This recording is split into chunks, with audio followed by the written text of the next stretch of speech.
Hi, as parents, we cannot help our children prevent difficulties and challenges in life, but we certainly can help to cope with them.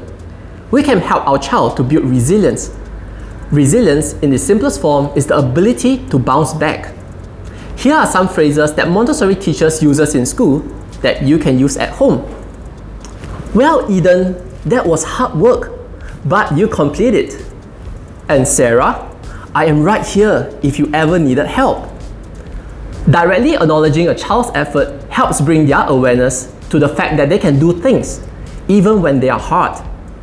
Your reaction to your child's struggles helps establish their identity and the way they see themselves.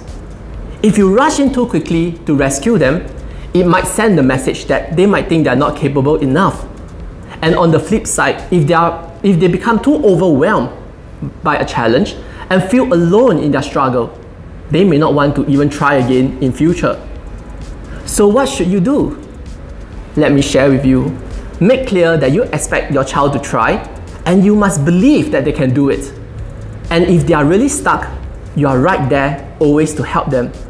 With this reassurance, they will be more able to focus on the task at hand and do their best work. If your little one does winding up needing help, offer the least assistance possible so that you can help them to be successful. So, what kind of teachers are there in Montessori schools? Trained Montessori teachers in preschool often invite the child during Montessori time to attend to one activity. After showing the child how to do the work with the materials, the child will eventually have freedom and independence to work on its own. Even if the child fails to complete or even fail at the activity, the teacher will ask the child to return the materials, that's responsibility, and also to set aside another time for the child to learn and try to complete the activity again and again until the child is completely successful to do so.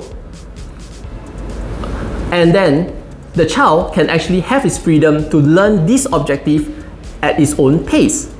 Why is it important? Because that's where a prepared environment is. For the child to learn without being judgmental, without being forced, the child is being respected.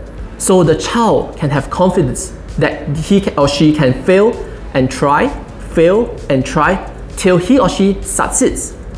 That's building resilience in a person. For more grab and go videos on Montessori, do follow us on all our social media platforms. I'll see you soon.